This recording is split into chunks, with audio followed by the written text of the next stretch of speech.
भगवान जो भी करते हैं उसमें कोई ना कोई विशेष कारण होता है।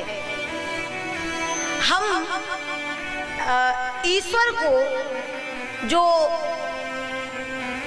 हमारे लिए सर्वस्व है हमारा, उस ईश्वर को हम तुलना कर देते हैं सांसारिकता से। संसार के जितने भी और पदार्थ हैं उनसे हम उस परब्रह्म परमात्मा की तुलना कर देते हैं और इस संसार के ही मध्य ईश्वर को रख देते हैं। और कहीं ना कहीं हमारे जीवन में ये जो कष्ट आते हैं, ये जो दुख आते हैं, यदि हम अगर हृदय से कभी विचार करें तो हमें पता चलेगा कहीं ना कहीं दोष है। परंतु हम मनुष्य ऐसे, इसमें हम आप सभी हैं कि हम कभी भी अपने स्वयं के दोषों का विचार नहीं करते।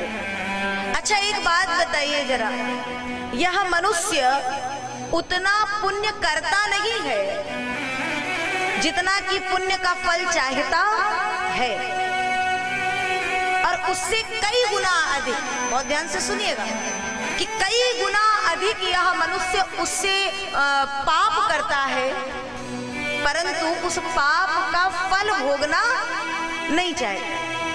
पुण्य करता नहीं है, चाहता है, और पाप कर देता है परंतु फल भोगना नहीं चाहता है। हम सुख चाहते हैं, हम सुख प्रसन्नता चाहते हैं, परंतु वो जो वास्तविक सुख है, वो जो वास्तविक प्रसन्नता है, उसे पाने के लिए हम कोई उपाय करते नहीं हैं।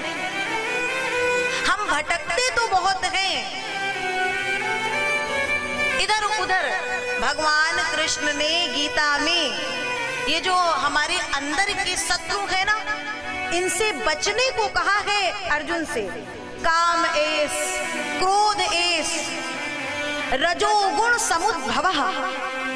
हे अर्जुन, ये जो काम है, ये जो क्रोध है, जो मद मत्सर इत्यादि हैं, इनसे हमें पल पल बचना चाहिए। यहाँ हम जितने भी मनुष्य हैं, किसी से हमारी शत्रुता हो जाए, किसी से हमारा बैर हो जाए, दुश्मनी हो जाए, तो हम उससे बचते हैं, समय समय पर उससे सचेत रहते हैं। परंतु ये जो बाहरी बैरी हैं, ये देख पड़ते हैं, इनके द्वारा किए जा रहे आगे जो क्रियाकलाप हैं वो हमें कहीं ना कहीं से पता चल जाएंगे। लेकिन ये जो अंदर के बैरी हैं, अंदर के शत्रु हैं, इन्हें हम देख नहीं सकते हैं। और ये कैसे हम मनुष्यों का घात करते हैं? अंदर ही अंदर। जैसे एक किसी लकड़ी में यदि घुन लग जाए तो क्या होता है? जिस लकड़ी में घुन लगता है तो वो घुन धीरे धीरे अंदर अंदर उस लकड़ी को खोखला कर देता है।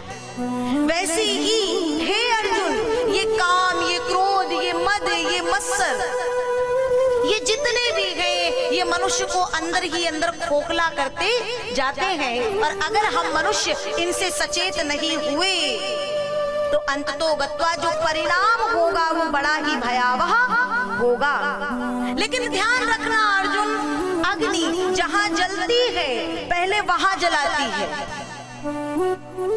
हम किसी से यदि ईर्ष्या करें तो उससे ईर्ष्या कर रहे हैं, लेकिन उससे ईर्ष्या करने में सबसे पहले हमने ईर्ष्या के वश में हो करके जलाया किसको? स्वयं को, अपने को जलाया।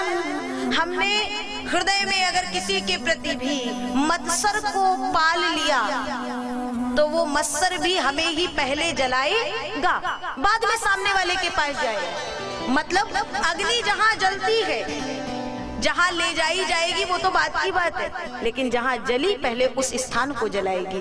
तेजाब जिस पात्र में रखा जाता है पहले उस पात्र को समाप्त करता है। धुआं जहां होता है पहले उस स्थान को काला करता है। वैसे ही ये जितने भी विकार हैं, ये जितने भी मनोविकार हमारे काम, क्रोध, लोभ, मोह, मत्सर इत्यादि हैं, ये हमें अंदर ही अंदर पहले जला करके भस्म कर देते हैं। हमारे जीवन की दो प्रवृत्तियां हैं, एक देव प्रवृत्ति और एक आसुरी प्रवृत्ति। आसुरी प्रवृत्ति है जो कि हमें कभी भी भगवान के द्वार पर जाने नहीं देती है, और देव प्रवृत्ति है वो जागृत तो हम करते हैं लेकिन सो के जागृत करते हैं। एक बात बताइए जरा, जो देव है ना वो कहते हैं हम तो कर लेंगे, भगवान का भजन है हम कर लेंगे, अभी समय है, कभी भी कर लेंगे।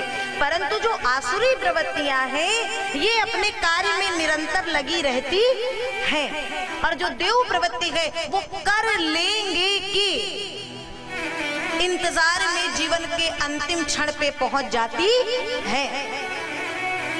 आज मैं इस कथा के माध्यम से एक बात कहना चाहती हूँ कि ईश्वर तो पग पग पे हमारा आपका सहयोग करने को तैयार है।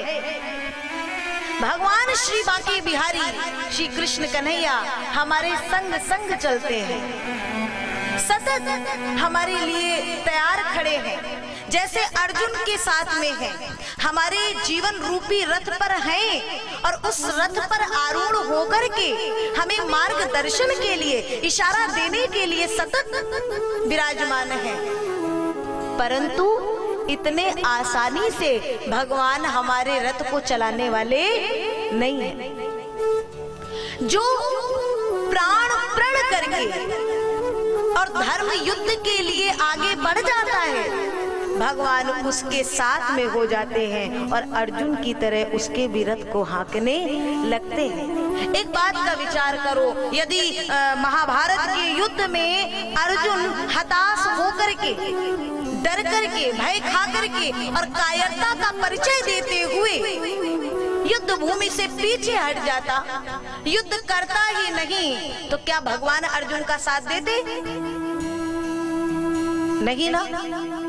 अर्जुन ने अपना गांडीव उठाया और 5 जन्य बजाया, भगवान उसका मार्गदर्शन करने के लिए आगे बढ़ गए। लेकिन अर्जुन यदि स्वयं ही गांडीव ना उठाता, 5 जन्य ना बजाता, युद्ध के लिए आगे ना बढ़ता, तो भगवान उसे मार्गदर्शन करने वाले नहीं थे। हम भगवान का मार्गदर्शन तो चाहते हैं परंतु अपने धर्म के लिए आगे नहीं बढ़ते हैं। अगर उस समय अर्जुन ऐसा ना करता तो आज कृष्ण का मित्र, कृष्ण का शिष्य और महाभारत के युद्ध का विजेता आज संसार में जाने वाला नहीं था। उसी प्रकार से आज हम आप सबको ये एक बीड़ा उठाना है, एक प्रण करना है। धर्म मार्ग में बाधाएं आएंगी, अड़चने आएंगी, हमेशा से अनादिकाल से आती रही है, आज भी है और हमेशा रहेंगी। परंतु अगर हम उस व्यक्ति की तरह बैठे रहे, जैसे एक व्यक्ति समुद्र के किनारे बैठा है और स्नान करना चाहता है, समुद्र में गोता लगाना चाहता है, लेकिन बड़ी लंबे समय से वो वहां बैठा है। कोई बगल से निकला, उसने कहा भैया बैठे काहे के लिए हो? बोले आज पता नहीं क्यों मन है समुद्र में डुबकी लगाऊं। बोले तो जाओ, समुद्र किसका इंतजार करेगा? बोले नहीं नहीं, लहरें बड़ी जोर से आ रही हैं, ये लहरें इतनी तेज हैं कि लहरें शांत हो तो हम जाकर के डुबकी लगाएं। तो सामने वाले ने कहा ना ही ये लहरें शांत होंगी और ना ही तुम डुबकी लगा पाओगे। उसी प्रकार से ये जीवन रूपी समुद्र की अड़चनों की, ये मार्ग में जितनी बाधाएं हैं, विघ्न है, इनकी ये लहरें आती रहेंगी, लेकिन ये जो लहरों को पार करके निकल जाएगा ना, वही भव पार हो पाएगा।